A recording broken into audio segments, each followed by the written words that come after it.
Hello friends, I welcome you again to this channel. Friends, in this channel we are learning English language and literature. Friends, in this video today we are going to discuss Joseph Addison as an important essayist. We are going to have a kind of analysis of Joseph Addison's contribution in the field of periodical essays. Joseph Addison published most of his periodical essays in the beginning of the 18th century. But before we discuss Addison's contribution to English literature in the form of periodical essays, first of all, it is important for the students of literature to understand what a periodical essay is. As the name itself implies, periods, this is called a periodical essay because a periodical essay is a kind of a writing which is issued on a regular basis periodically. It is issued as a part of a series in editions such as journals, magazines, newspapers, some comic books, etc. Friends, we all are reading newspapers. In the newspapers, every week we find one article by some authors, by some writers. Such articles which are published weekly or sometimes fortnightly, such articles which are published periodically every week or every month, such articles in those times during the 18th century were known as periodical essays. It is typically published daily, weekly or monthly or sometimes quarterly and is referenced by volume and issue. Each article is given an issue number and a volume number. So such essays, very short in length, which are published in magazines, in newspapers, in journals, they are known as periodical essays. Let's first of all talk about the origin of the periodical essays.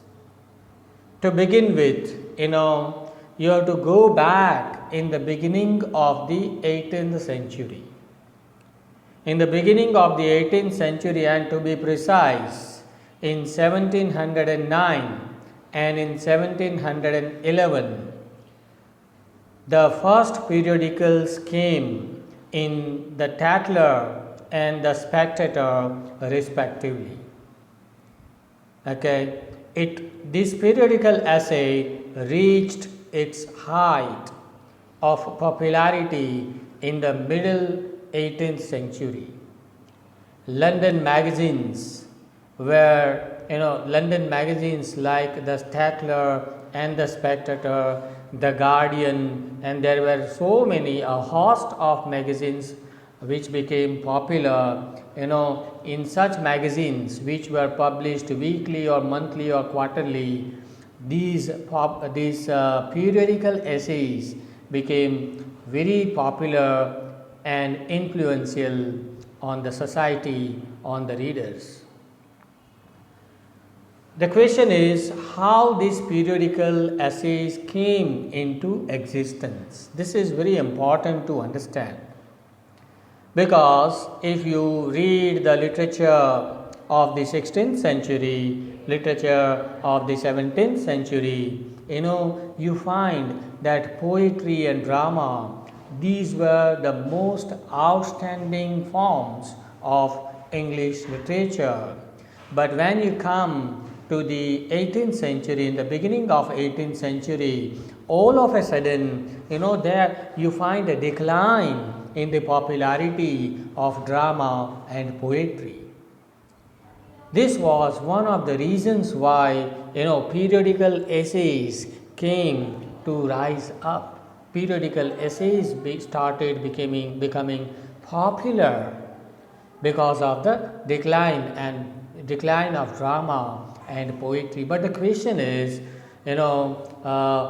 why did the drama and poetry decline in the beginning of the 18th century?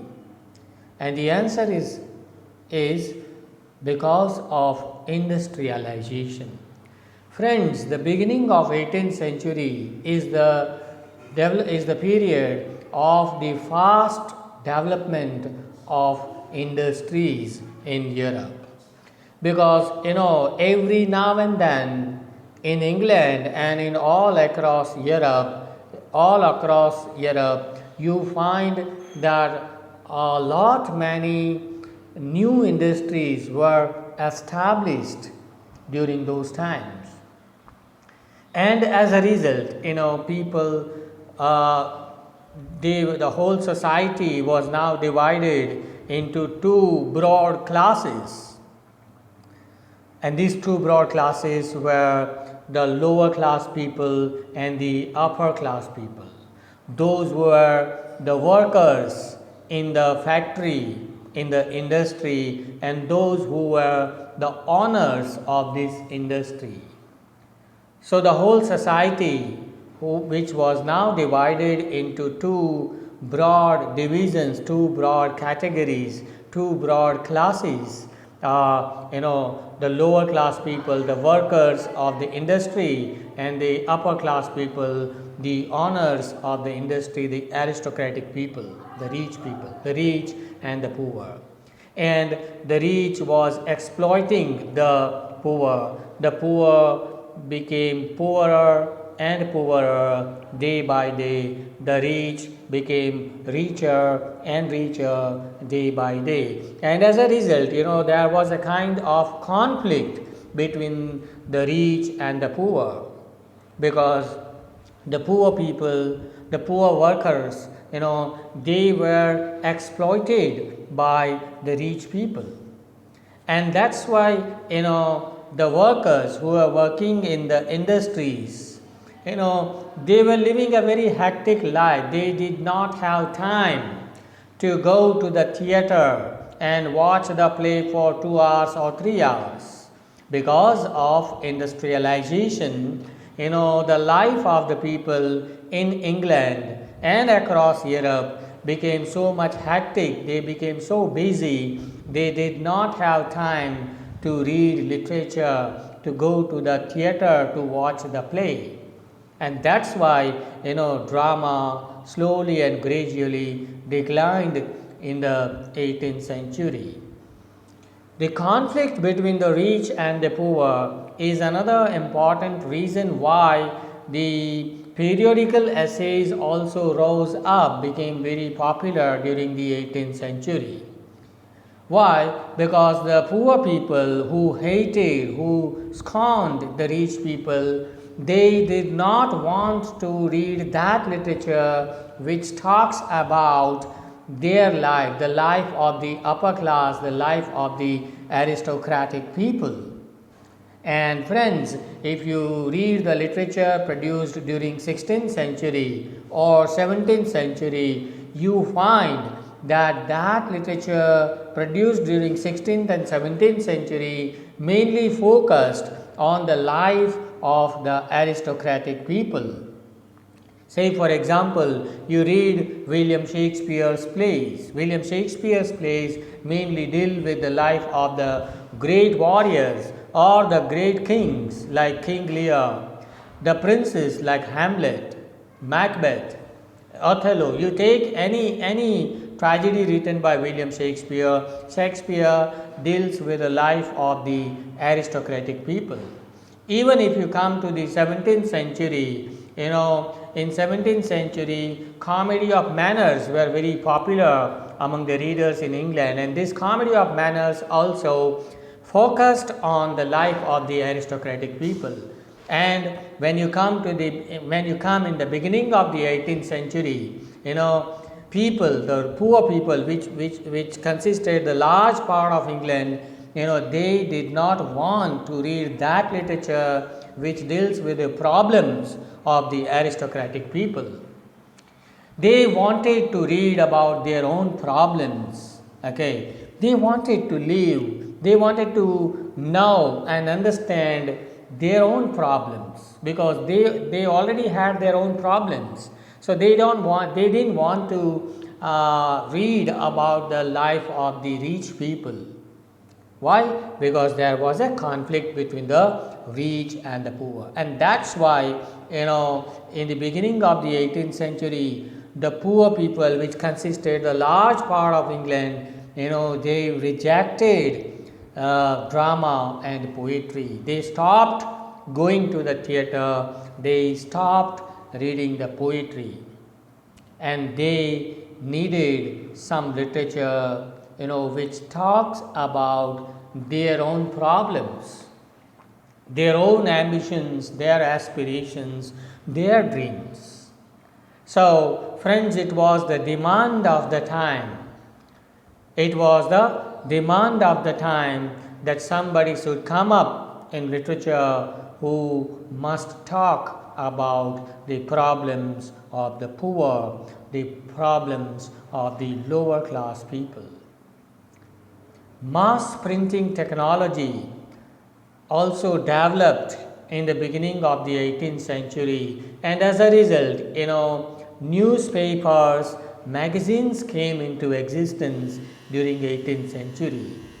So this is also one of the reasons why periodical essays, which were very short in length, it did not consume too much time to read these essays, because people were very hectic in their life, as I told you in the beginning. That's why they wanted to read that literature which doesn't take too much time, but which talks about their problems, which gives the solutions to their problems, which raises their voice.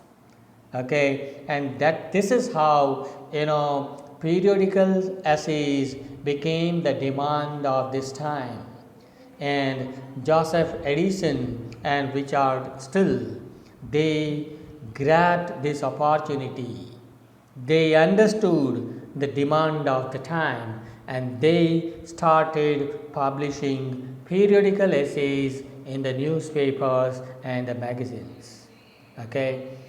Richard Still actually began with the Tatler. The Tatler is the name of the magazine which came into existence in 1709. In this magazine, Richard Still started publishing his essays, and with Richard Still, his own friend Joseph Addison joined hands with him, and Joseph Addison also started publishing his own essays in the Tatler. In total, it is believed that Addison has published about 42 essays in the Tatler, which was actually run by his own friend Richard Still. But later on, after 2 years, in 1711, the Tatler was banned by the government, and it stopped its publications, and a new magazine came into existence in the hands of Joseph Addison, and the title of this magazine is The Spectator. In The Spectator, Addison wrote about 274 essays. Apart from these essays, Addison has also contributed in the field of journalism, in the field of writing drama. He has written some plays also. Joseph Addison. Let's now examine and analyze Joseph Addison as an important essayist of English literature. Addison was not only a great essayist, he was a great philosopher, a social reformer, a journalist, and a critique of the 18th century. J. H. Fowler. J. H. Fowler, a critic, has rightly opined that Addison and his friend Still could rightly be regarded as the founder of modern English essay.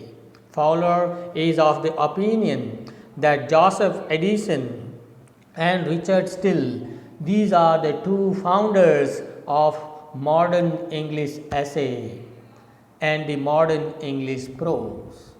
And the larger share of achievement was Addison's. So Fowler wants to say that these are the two foundations.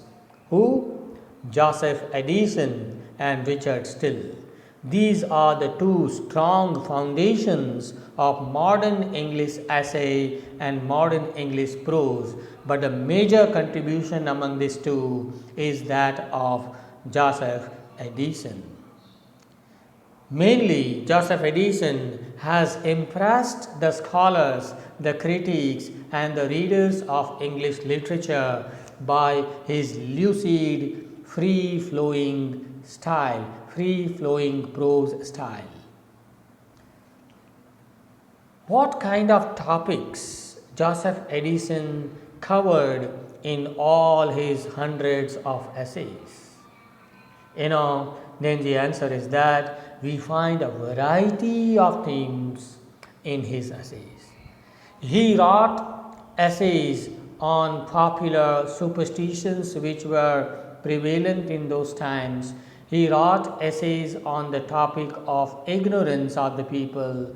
He wrote on vices, also on virtues, caprices, pursuits, and fashion of the people. In short, Addison did not miss a single opportunity to talk about the current fashion which was existing in England during his times. He discusses very commonplace topics which appeals to the common reader, which appeals to the lower class people.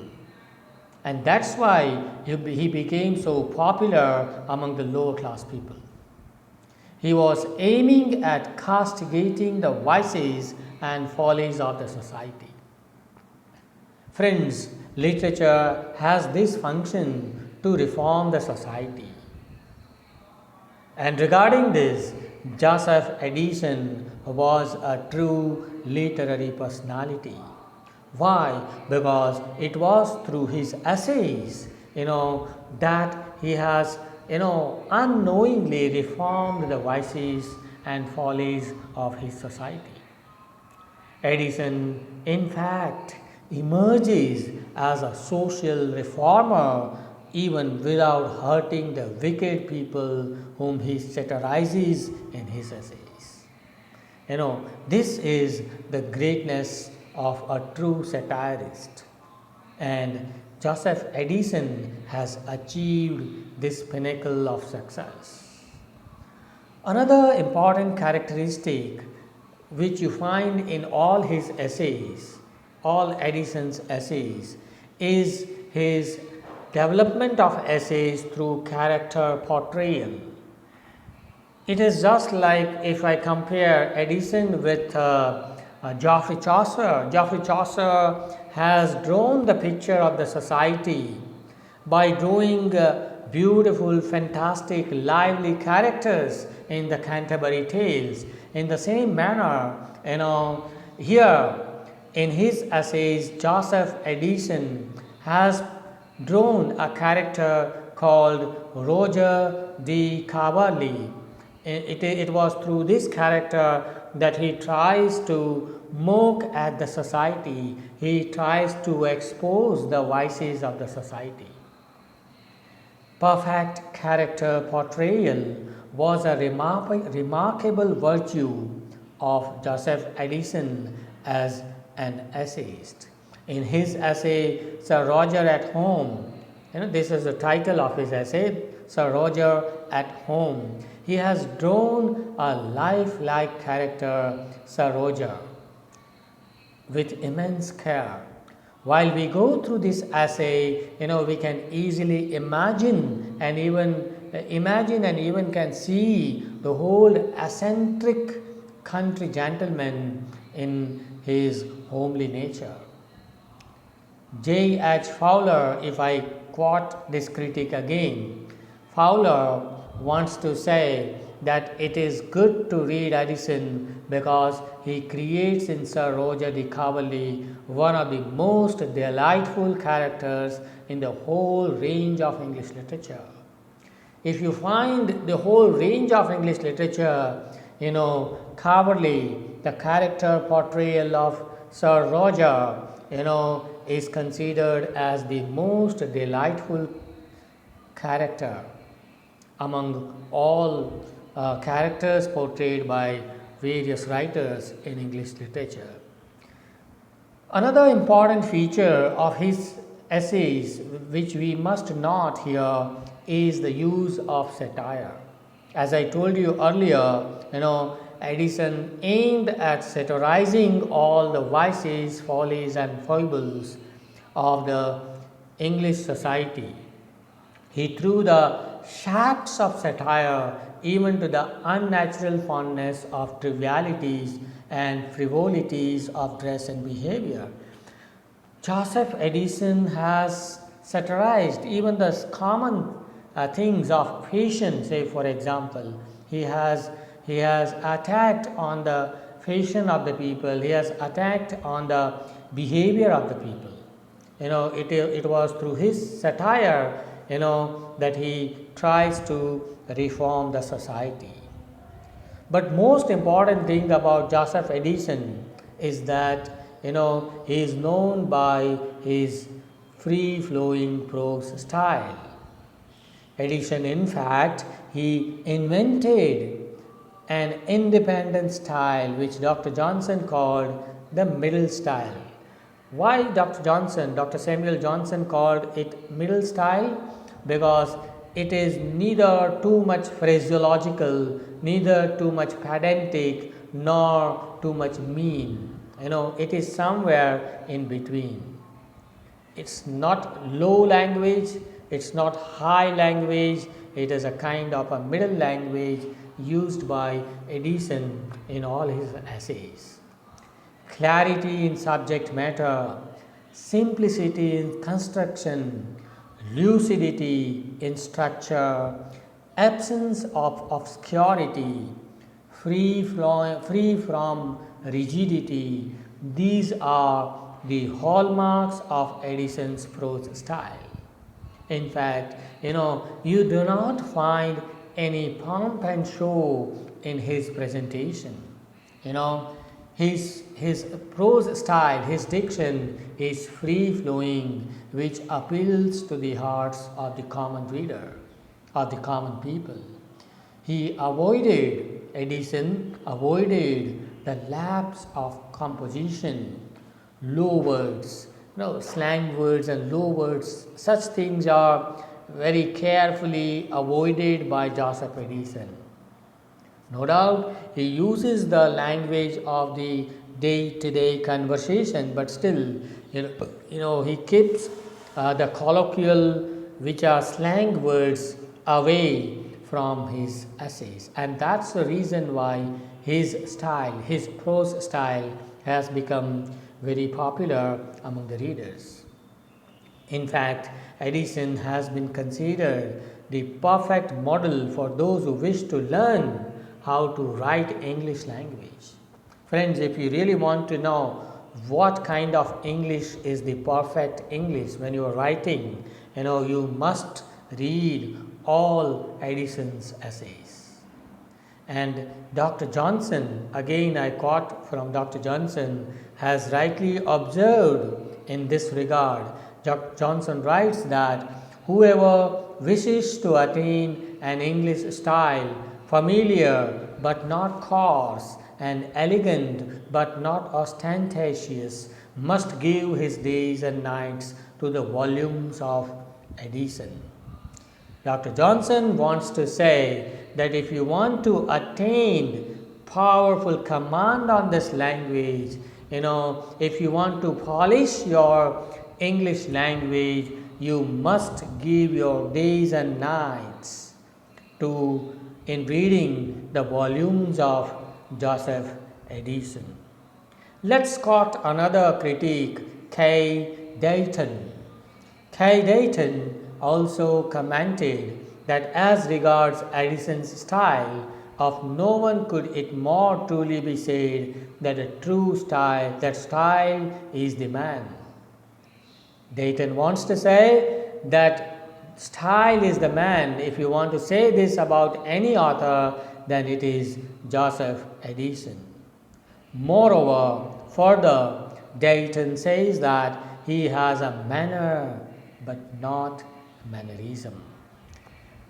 Joseph Addison has a proper manner of style, of his diction, but not mannerism.